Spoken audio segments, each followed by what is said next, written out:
जय हिंद साथियों, आप सभी का स्वागत है पार्ट 2 पर्यावरण में। और मैं अभिनंदन आपका स्वागत करता हूं। आज मैं बताने वाला हूं आपको पर्यावरण का पार्ट 2। पहले पार्ट में मैंने क्वेश्चंस फर्स्ट से लेकर 60 तक करा दिए थे। आगे की क्वेश्चन 61 से लेकर 121 तक के क्वेश्चन में कराने वाला हूं। फिर वही स्वर, फिर वही धार। मंजिल उन्हीं को मिलती है, मंजिल उन्हीं को मिलती है जिनके सपनों में जान होती है। पंखों से कुछ नहीं होता, पंखों से कुछ नहीं होता, हौसलों से उड़ान होती है, हौसलों से उड़ान होती है। तो आइए इसी के साथ हम बढ़ते हैं और नेक्स्ट पार्ट करते हैं। पर्यावरण का क्वेश्चन जो हम कर रहे थे, यानी कि 61 से आगे क्वेश्चन यहाँ पे डिस्कस किए जाएंगे। और जिन्होंने पहले का वीडियो नहीं देखा है, डिस्क्रिप्शन बॉक्स में उसकी लिंक दे रखी है, वहां से जाकर आप देख सकते हैं। तो आइए स्टार्ट करते हैं क्वेश्चन नंबर 61 से। तो यहाँ से क्या होगा, 15 नंबर में आपके पर्यावरण में जो आने वाले होते हैं उनको मैं कंप्लीट कराऊंगा। तो यहाँ पे दे रखा है क्वेश्चन नंबर 61, पर्यावरण में हाथियों के संरक्षण हेतु परियोजना का शुभारंभ हुआ था। तो हाथियों के लिए जो परियोजना आरंभ की गई थी वो कब स्टार्ट की गई थी? तो वो की गई थी 1992 में। मैं आपसे पूछ रहा हूँ, टाइगर प्रोजेक्ट को कब आरंभ किया गया था? टाइगर प्रोजेक्ट कमेंट सेक्शन में जरूर बताइए कि टाइगर प्रोजेक्ट को शुरुआत कब हुई थी। जल्दी से कमेंट सेक्शन में बताइए सभी बच्चे। क्वेश्चन नंबर 62, निम्न में से कौन वायु का स्रोत नहीं है? तो निम्न में से वायु का स्रोत कौन सा नहीं है ये बताना है आपको। तो वायु का जो स्रोत है वो हाइड्रोजन नहीं है। बाकी सल्फर डाइऑक्साइड, कार्बन मोनोऑक्साइड, वायु प्रदूषण का सॉरी, और कार्बन डाइऑक्साइड। कार्बन डाइऑक्साइड को हम CO2 कहते हैं, कार्बन मोनोऑक्साइड को हम CO कहते हैं, और सल्फर डाइऑक्साइड को हम SO2 कहते हैं। इनके फॉर्मूले भी ध्यान रखिए, काफी बार इनके जो है ना शॉर्ट फॉर्म या फुल फॉर्म पूछ लिए जाते हैं। निम्नलिखित में से कौन सी ऊर्जा का बहुमूल्य स्रोत है परंतु प्रदूषक का नहीं है? तो निम्न में से जो आपका सौर ऊर्जा होती है, ये हमेशा क्या है, सूर्य से आने वाली जो ऊर्जा है वो सोलर प्लेटों में क्या की जाती है, स्टोर की जाती है। उसे हम क्या कहते हैं, सौर ऊर्जा। क्या कहते हैं? सौर ऊर्जा। और पृथ्वी पर डिपेंडेंसी सौर ऊर्जा पर बहुत ज्यादा है। सभी लोग किस पर डिपेंडेंट हैं? सौर ऊर्जा पर। क्योंकि सूर्य से आने वाली किरणें अगर जिस दिन बंद कर देंगी उस दिन हमारा जीवन नष्ट होना प्रारंभ हो जाएगा, क्योंकि सूर्य से आने वाली किरणों के माध्यम से ही पेड़ पौधे अपना खाना बनाते हैं। क्वेश्चन नंबर 64, अविकिरणीय प्रदूषण का उदाहरण कौन सा है? तो निम्न में से जो DDT है, ये इसका उदाहरण है। इसको हम DDT कहते हैं। इसे मतलब और तोड़ा नहीं जा सकता, और ये फसलों को बर्बाद करता है और पानी को भी है ना नुकसान पहुंचाता है। तो DDT का फुल फॉर्म क्या होता है? तो dichloro trifluoro trichloro ethane. Dichloro difluoro, यहाँ लिख दे रहा हूं मैं, डाइक्लोरो डाइफ्लोरो डाइफ्लोरो और ट्राइक्लोरोएथेन। ट्राइक्लोरोएथेन ध्यान रखिए सभी लोग। DDT का फुल फॉर्म होता है, पूरा नाम होता है। क्वेश्चन नंबर 65, लाइकेन निम्न में से किस प्रदूषण का सूचक है? तो लाइकेन्स जो होते हैं वो SO2 के सूचक होते हैं। आपसे पूछा जाए कि SO2 का पूरा नाम क्या होता है, तो आप कहेंगे सल्फर डाइऑक्साइड। क्या होगा? Sulphur dioxide. NH3 को हम अमोनिया बोलते हैं। आप कमेंट सेक्शन में बताओ NO2 को क्या बोलते हैं और NO को क्या बोलते हैं। NO और NO2 के पूरे नाम क्या होंगे? कमेंट सेक्शन में जरूर बताइए सभी बच्चे, ठीक है। नेक्स्ट क्वेश्चन नंबर 66 में बोला गया है ओजोन परत के अपक्षय के लिए उत्तरदायी कौन है? तो ओजोन परत के जो अपक्षय यानी कि कमी हो रही है, ओजोन परत जो नुकसान पहुंचा रही है, वो है CFC। इसका पूरा शॉर्ट फॉर्म होता है CFC। CFC का पूरा नाम होता है क्लोरोफ्लोरोकार्बन। क्या होता है? क्लोरोफ्लोरोकार्बन। ध्यान रखिएगा। ओजोन दिवस कब मनाते हैं? यहीं से रिलेट कर सकते हो। ओजोन दिवस को हम 16 सितंबर को मनाते हैं, है ना, 16 सितंबर, ठीक है। अब नेक्स्ट क्वेश्चन आपसे ये पूछा जाता है कि 5 सितंबर को हम क्या मनाते हैं? कमेंट सेक्शन में बताओ 5 सितंबर को क्या मनाया जाता है, जल्दी से। नेक्स्ट जो भी क्वेश्चन आपसे पूछे आ रहे हैं कमेंट सेक्शन में जरूर बताइएगा। काफी सारे बच्चे ये बोल रहे थे कि जो वॉइस है वो थोड़ी सी प्रॉब्लम कर रही है, तो मैं आप लोगों को सजेस्ट करूंगा कि वॉइस थोड़ी अच्छी करने की कोशिश करना हूँ। और अगर फिर भी प्रॉब्लम आ रही है तो कृपया करके आप सभी लीड लगाकर जरूर सुने, है ना। प्रदूषण को नियंत्रण करने का उपाय होता है। तो प्रदूषण को नियंत्रण करने का उपाय क्या होता है? सीवेज उपचार के द्वारा कर सकते हैं हम इसका नियंत्रण, विद्युत चलित वाहनों के द्वारा भी कर सकते हैं, और ध्वनि अवरोधक यंत्रों के माध्यम से हम इसका नियंत्रण कर सकते हैं। अगर इन सभी का रखरखाव अच्छे से हो जाए तो हम इनको नियंत्रण कर सकते हैं। उपयुक्त सभी इसका करेक्ट आंसर होगा। क्वेश्चन नंबर 68, महानगरों में सांस संबंधी रोगों की अधिकता का कारण क्या है?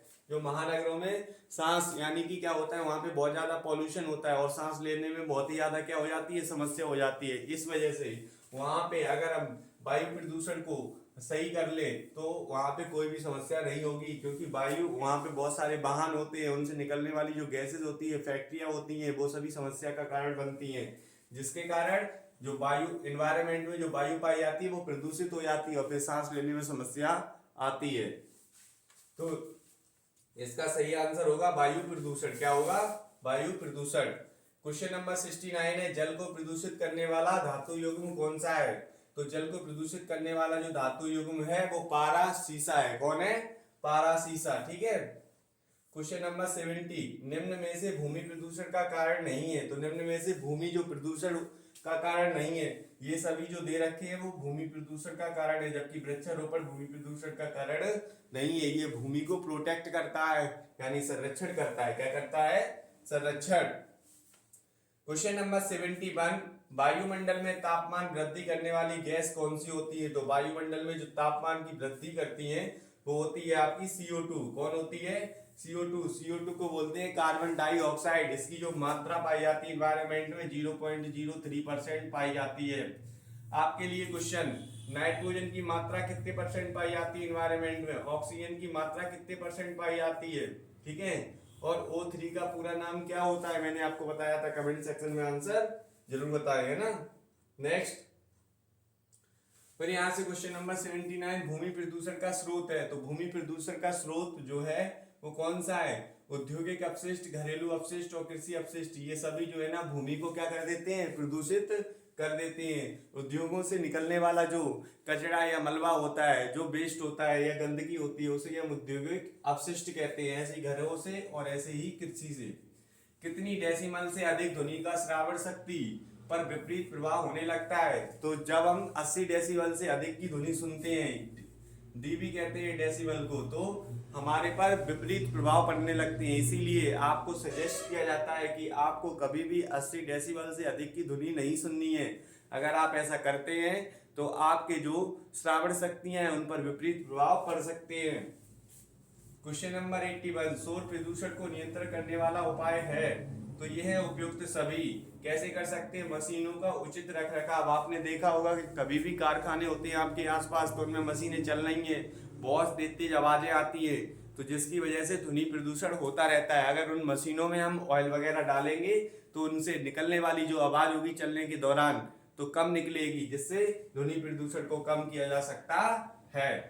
उद्योगों को आबादी क्षेत्र से दूर स्थापित करके भी हम इसको दूर कर सकते हैं। सघन वृक्षारोपण किया जा सकता है। जब हम वृक्ष पेड़ पौधों को पास पास लगाते हैं तो वो हवा को काटते हैं, जिसके माध्यम से पॉल्यूशन जो वो ध्वनि प्रदूषण जो होता है वो कम हो जाता है। क्वेश्चन नंबर 82, डेसिमल मात्रक है। डेसिमल मात्रक किसका है? ध्वनि को मापने का। आपसे पूछे जाए ध्वनि किसके माध्यम से मापी जाती है, तो आप कहेंगे डेसिमल के माध्यम से मापी जाती है। वायुमंडलीय दाब हम किसकी सहायता से नापते हैं? वायुमंडलीय दाब। कमेंट सेक्शन में जरूर बताइए वायुमंडलीय दाब को हम किससे नापते हैं? वायुमंडलीय दाब। जल्दी से कमेंट सेक्शन में बताइए सभी बच्चे। नेक्स्ट,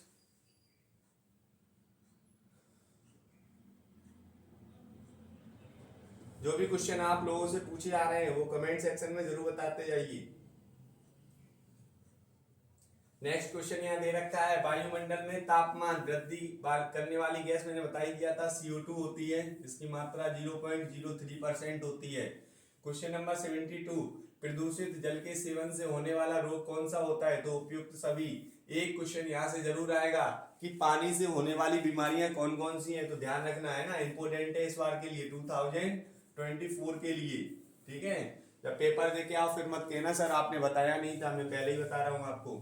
पैचिस, पीलिया, टाइफाइड, ये सभी जो है ना पानी से होने वाली बीमारियां हैं। क्वेश्चन नंबर 73, जलवायु परिवर्तन का सर्व प्रमुख कारण क्या होता है? जलवायु परिवर्तन का सर्व प्रमुख कारण क्या होता है? तो ये होता है वनों का विनाश। अगर हम पेड़ पौधों को जल्दी जल्दी काटते जाएंगे, है ना, तो जलवायु यानी कि हमारा जो क्लाइमेट है वो परिवर्तित हो जाएगा। कभी भी बारिश हो सकती है, कभी भी धूप निकल सकती है। ये सभी जो परिवर्तन आप देखते हो डेली लाइफ में, वो इसी का एकमात्र कारण होते हैं। क्वेश्चन नंबर 74, जलवायु परिवर्तन का घोतक क्या है? उपयुक्त सभी है। समुद्र तल में वृद्धि हो जाएगी, ग्लेशियरों का पिघलना, तापमान में वृद्धि, ये जलवायु परिवर्तन के घोतक होते हैं। इनके कारण ही जलवायु परिवर्तन आता है। क्वेश्चन नंबर 75, शुद्ध जल की प्रकृति होती है। शुद्ध जल की प्रकृति कैसी होती है? उदासीन होती है। कैसी होती है? उदासीन। आप इस पे बात कर लेते हैं। जो पीएच वैल्यू 0 से लेकर 6 के बीच में होती है उसे हम अम्ल कहते हैं। क्या कहते हैं? अम्ल। और जिसकी पीएच वैल्यू 7 होती है उसे हम उदासीन कहते हैं, जैसे कि जल। ठीक है। और जिसकी पीएच वैल्यू 8 से लेकर 14 के बीच में होती है उसे हम क्षार कहते हैं। क्या कहते हैं? क्षार। और पीएच स्केल जो होती है वो पीएच स्केल जो होती है उसकी जो वैल्यू मापने की क्षमता होती है वो 0 से लेकर 14 के बीच में नापती है ना। नेक्स्ट यहाँ पे दे रखा है क्वेश्चन नंबर, है ना, 82 डेसिबल मात्रक है ध्वनि मापने का। ये तो मैंने बता ही दिया था आपको। क्वेश्चन नंबर 83, जल प्रदूषण के नियंत्रण का उपाय कैसे कर सकते हैं? उपयुक्त सभी अपशिष्टों को जल स्रोत में विसर्जित ना किया जाए। आपने देखा होगा कभी कभी जो भी हमारे पास वेस्ट बचता है हम पानी में बहा देते हैं, और जिससे पानी क्या हो जाता है?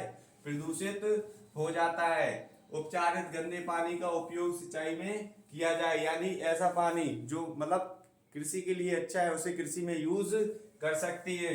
मृत मानव पशुओं को जल में ना बहाया जाए। आपने देखा होगा हमारे घरों में या हमारे समाज में जिनकी भी उम्र 18 से कम होती है उनकी बाय द वे डेथ हो जाती है, यानी कि मृत्यु हो जाती है।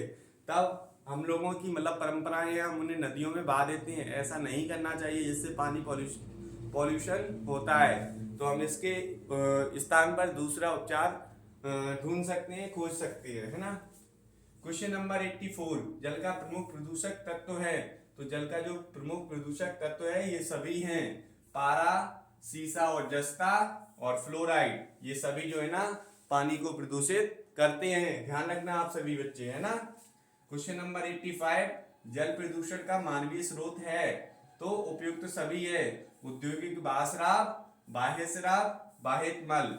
जब भी किसी भी ऑप्शन में उपयुक्त सभी आता है उनके तीनों ऑप्शन को देखना है, क्योंकि इस यहां पर आपके 3 प्रकार के क्वेश्चन बनने की संभावनाएं होती हैं। क्वेश्चन नंबर 86, वायु प्रदूषण से फैलने वाला रोग है। तो वायु प्रदूषण से फैलने वाला रोग है औद्योगिक प्रदेशों के चतुर्दिक हरित पट्टी का विकास हो जाता है, घरेलू ईंधन के रूप में धुआं रहित ईंधन का उपयोग, और उद्योगों की स्थापना आबादी क्षेत्र से दूर की जाए।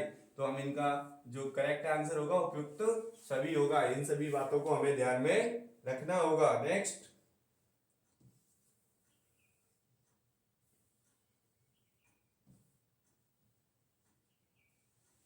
नेक्स्ट क्वेश्चन है 76, सल्फर डाइऑक्साइड तथा कार्बन मोनोऑक्साइड कारक हैं। किसके कारक हैं? जल प्रदूषण के कारक हैं। जल प्रदूषण आप ध्यान रखना, जो आपकी SO2 होती है और कार्बन मोनोऑक्साइड बोले तो CO, ये जल प्रदूषण करने में सहायक होती है। इसी वजह से आप ध्यान रखना है कि इन चीजों का रखरखाव नहीं करना है, इसकी वजह से जल का प्रदूषण हो जाता है। सौर प्रदूषण का दुष्प्रभाव क्या होता है? उपयुक्त सभी, श्रावण स्तर पर प्रभाव, मनोवैज्ञानिक, शारीरिक प्रभाव। क्या होता है जब हम बहुत तेज ध्वनि सुनते हैं तो हमारी जो मनोवैज्ञानिक सोचने और समझने की जो क्षमता होती है वो कम हो जाती है। और यानी कि नेक्स्ट है आपका शारीरिक प्रभाव, यानी कि आपके शरीर पर भी विपरीत प्रभाव पड़ते हैं। और श्रावण यानी कि सुनने की जो क्षमताएं होती हैं वो भी कैसी हो जाती है? कम। इस वजह से आपको ध्यान रखना है, ज्यादा ध्वनि को नहीं सुनना है। नॉर्मल ध्वनि मतलब जो आवाजें होती हैं उनको ही सुनना है। ज्यादा सुनोगे तो आपके जो कान की जो पर्दा होता है उस पर विपरीत प्रभाव पड़ सकता है। क्वेश्चन नंबर 78, शोर प्रदूषण के कृत्रिम अथवा मानव निर्मित स्रोत हैं, कौन कौन से हैं? तो उद्योग धंधे व मशीनें, परिवहन के साधन, सामाजिक क्रियाकलाप, ये सभी इसका क्या होगा? करेक्ट आंसर होगा। क्वेश्चन नंबर 87, प्रदूषण का मानव जन्य स्रोत कौन सा है? तो उपयुक्त सभी है, औद्योगिक वायुस्राव, बाह्य मल और तापीय स्रोत, ये सभी इसका क्या होंगे? Correct answer. भूकंप की तीव्रता को मापा जाता है, तो भूकंप की जो तीव्रता होती है वो रिएक्टर स्केल से नापते हैं। किससे नापते हैं? रिएक्टर स्केल से। जो पीएच स्केल है, जो पीएच स्केल है, इसकी खोज किसने की है? तो सोरेनसन ने की है। किसने की है? सोरेनसन ने। ठीक है, ध्यान रखना, पूछा जाता है काफी बार। क्वेश्चन नंबर 89, भारत में सर्वाधिक चक्रवात प्रभावित क्षेत्र होते हैं, जो समुद्र के आसपास के इलाके होते हैं वही सबसे ज्यादा क्या होते हैं? प्रभावित होते हैं। नेक्स्ट,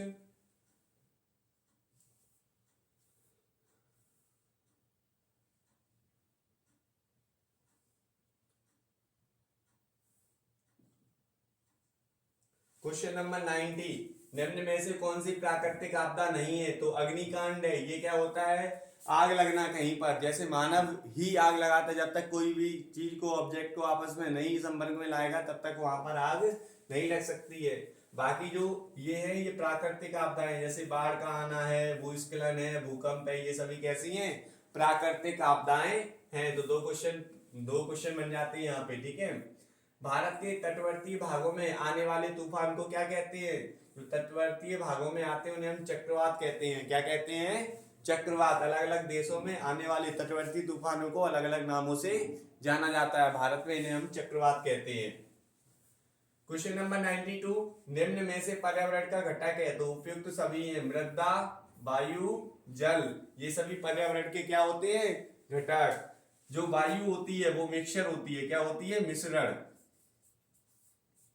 मिश्रण होता है विभिन्न गैसों का। आप जानते हो एनवायरनमेंट में आपकी NO2, O2 और जो आपकी CO2, आर्गन, ये गैसें पाई जाती है एनवायरनमेंट में। इनका कितना परसेंट एनवायरनमेंट में पाया जाता है कमेंट सेक्शन में जरूर बताइएगा। ठीक है, ये क्वेश्चन मैं आपको बार बार रिपीट क्यों करवा रहा हूँ? क्योंकि ये क्वेश्चन बहुत ज्यादा पूछे जाते हैं और जब आप इनके आंसर बताएंगे तो ऑटोमेटिकली आपको ये क्वेश्चन याद हो जाएंगे। क्वेश्चन नंबर 93, निम्नलिखित में से जैविक घटक है? तो ये जैविक घटक कौन है? पादप होते हैं। कौन होते हैं? पादप, पेड़ पौधे। क्वेश्चन नंबर 98, निम्नलिखित में से अजैविक घटक कौन है? तो अजैविक घटक है सौरताप। क्या है?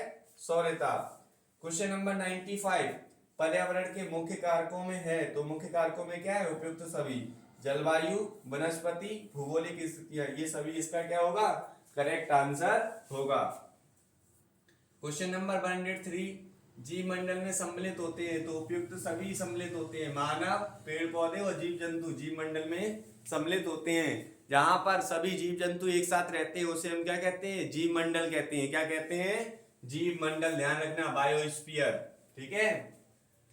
क्वेश्चन नंबर 104, प्राथमिक उपभोक्ता होता है? तो प्राथमिक उपभोक्ता कौन होता है? हिरण, यानी कि जो घास फूस खाते हैं वो होते हैं प्राथमिक उपभोक्ता, और जो खाना बनाते हैं उन्हें हम कहते हैं उत्पादक। क्या कहते हैं? उत्पादक। उत्पादक कौन होते हैं? पेड़ पौधे। कौन होते हैं? पेड़ पौधे। आपसे काफी बार पूछ लिया जाएगा कि उत्पादक कौन होते हैं? तो पेड़ पौधे होते हैं। कौन होते हैं? पेड़ पौधे। अब घटक कौन होते हैं? जो यानी कि जटिल कार्बनिक पदार्थों को सरल कार्बनिक पदार्थों में बदलने का काम करते हैं, उन्हें हम क्या कहते हैं? अब घटक। इनका एग्जाम्पल है कवक। क्या है? कवक। पारिस्थितिक तंत्र है? तो पारिस्थितिक तंत्र कैसा होता है? क्रियाशील। आपने देखा होगा पारिस्थितिक तंत्र यानी कि जिस प्रकार जैसे जनसंख्या है डेली बढ़ती रहती है, कम भी हो जाती है, ऐसे यानी कि परिवर्तन आते रहते हैं, इसे हम क्या कहते हैं? क्रियाशील कहते हैं। क्योंकि हम सभी जीव जंतु, मानव, पादप, ये सभी पारिस्थितिक तंत्र का क्या है? हिस्सा। अगर इनकी संख्या में परिवर्तन आएगा तो पारिस्थितिक तंत्र में भी परिवर्तन आएगा, इसीलिए इसे हम क्रियाशील कहते हैं। सभी जीवों में श्वसन क्रिया के लिए आवश्यक गैस कौन सी होती है? तो ऑक्सीजन होती है। कौन सी गैस होती है? ऑक्सीजन। ऑक्सीजन को हम O2 पढ़ते हैं, ओजोन को हम O3 पढ़ते हैं, नाइट्रोजन को हम N2 पढ़ते हैं और कार्बन डाइऑक्साइड को हम CO2 पढ़ते हैं। ठीक है। क्वेश्चन नंबर 188, नाइट्रोजन जीवों में क्या बनाता है? तो नाइट्रोजन जो होता है वो उपयुक्त सभी, न्यूक्लिक अम्ल बनाता है, प्रोटीन बनाता है, नाइट्रोजन यौगिक बनाता है। ये सभी कौन बनाता है? नाइट्रोजन जीवों में ये सभी चीजें बनाता है। ठीक है, नेक्स्ट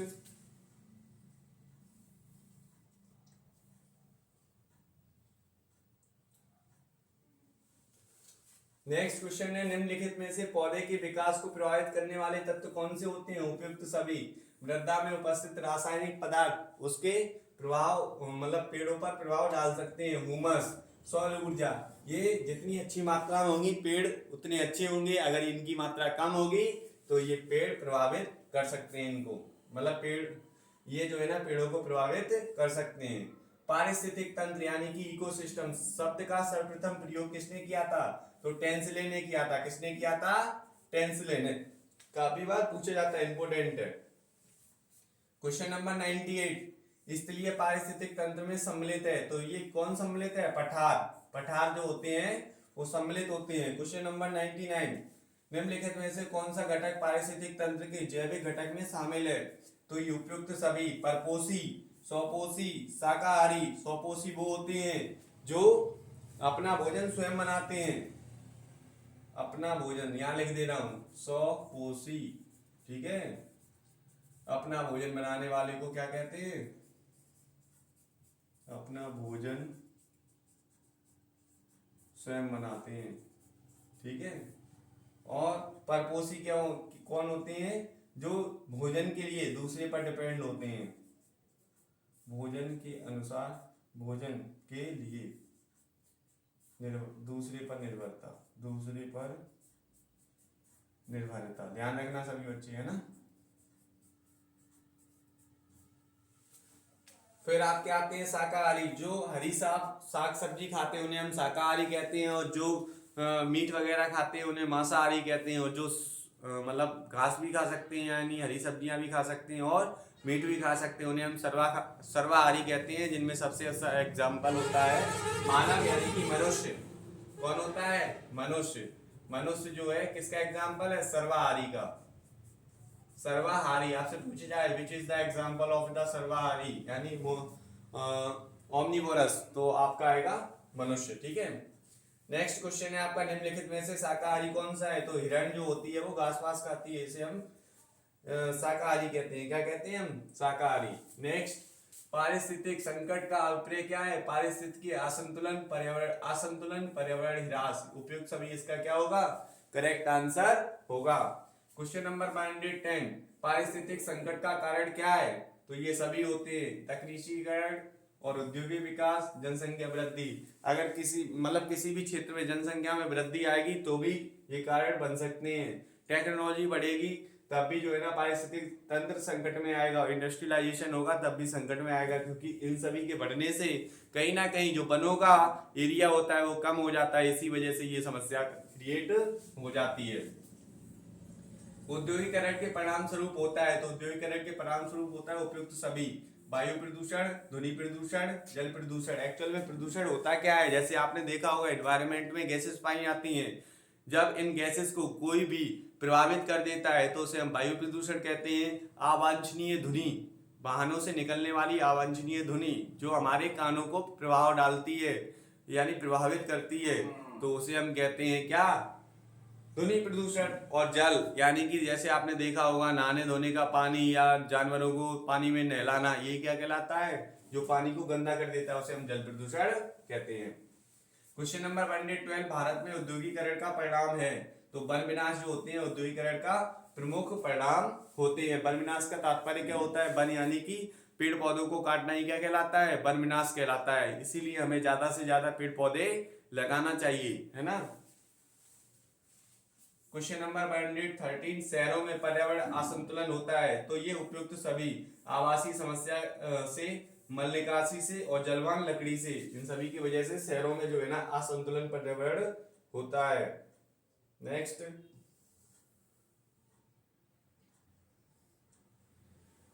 ये बता ही दिया था मैंने आपको 101, निम्नलिखित में से मांसाहारी घटक कौन सा है? तो लोमड़ी जो होती है अन्य जीव जंतुओं को खाती है, इसीलिए जो लोमड़ी है वो मांसाहारी का उदाहरण है। किसका है? मांसाहारी का। शाकाहारी का कौन है? हिरण है। सर्वाहारी का बताओ, अभी मैंने आपको ऊपर बताया था सर्वाहारी का उदाहरण कौन होगा? जल्दी से बताओ कमेंट में। क्वेश्चन नंबर 102, जीव मंडल का विचार सर्वप्रथम किस वैज्ञानिक के मस्तिष्क में आया था? क्रिस्टेमैन के मस्तिष्क में सबसे पहले ये विचार आया था। क्वेश्चन नंबर 114, मृदा क्षरण का प्रमुख कारण क्या होता है? अनियंत्रित पशुचारण, वनोन्मूलन और खनन। वनोन्मूलन का मतलब होता है वनों का विनाश होना, ठीक है। उपयुक्त सभी इसका करेक्ट आंसर है। वन विनाश से वन्य जीवों का अस्तित्व क्या हो जाता है? समाप्त। अगर पेड़ पौधों को हम काटते जाएंगे तो वहां पर रहने वाले जीव जंतुओं की संख्या कैसी हो जाती है? कम। क्योंकि जब किसी के लिए रहने का स्थान नहीं होगा तो उनकी संख्या धीरे धीरे समाप्त होती जाती है और ये प्रमुख कारण होता है। नेक्स्ट,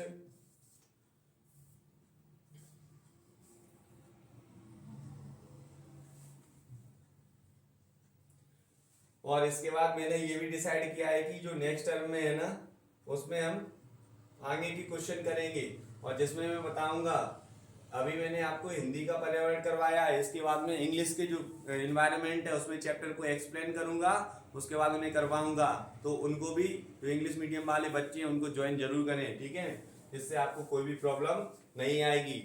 हमारा संकल्प है कि आपको पर्यावरण में 15 के 15 नंबर दिलाना। बस आप संकल्प करो कि जो मैं पढ़ा रहा हूँ उसको पढ़ो और जैसा बोलता जा रहा हूँ वैसे करते जाओ। आपको जो चीजें मैं पढ़ा रहा हूँ उनको 2 से 3 बार रिवाइज जरूर करना है। आपको मैं पीडीएफ भेज दूंगा व्हाट्सएप ग्रुप पर, टेलीग्राम ग्रुप पर, इंस्टाग्राम पर, तो वीडियोस मिलेंगी, ठीक है। तो आप इनके माध्यम से भी आप अपनी प्रिपरेशन को अच्छा कर सकते हो, ठीक है। टेलीग्राम पर आपको मैं पहले से ही भेज रखा हूँ, वहां से आप ज्वाइन करके रिसीव कर सकते हो चीजों को, है ना, प्राप्त कर सकते हो अर्थात। और मैं बता दूं, ये लास्ट क्वेश्चन है आपके जो है ना बचे हुए, और इनके बाद मैं नेक्स्ट पार्ट में आपको इंग्लिश के इन्वायरमेंट को डिस्कस करूंगा और एक क्लास लाइव भी चलाऊंगा जिसमें इन क्वेश्चंस को मैं पूछूंगा और आप सभी क्या देंगे, एक साथ आंसर देंगे। तो उस जो है ना वीडियो में जरूर जुड़ने की कोशिश करें, वो यूट्यूब पर लाइव क्लास होगी, ठीक है। आइए बढ़ते हैं आगे की ओर। वन विनाश किस कारण से होता है? तो उपयुक्त सभी, जलवान लकड़ी की प्राप्ति से, कृषि विकास के, उद्योग धंधों की स्थापना से, इन सभी कारणों से वन विनाश होता है। वन विनाश का अभिप्राय क्या होता है? वनों का काटना ही वन विनाश कहलाता है।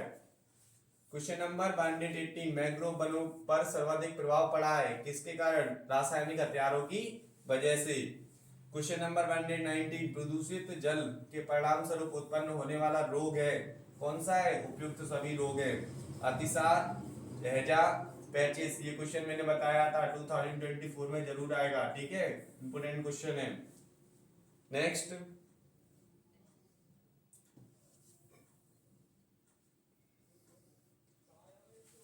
क्वेश्चन नंबर आपका दे रखा है 120, जल प्रदूषित प्रभावित करता है किसको?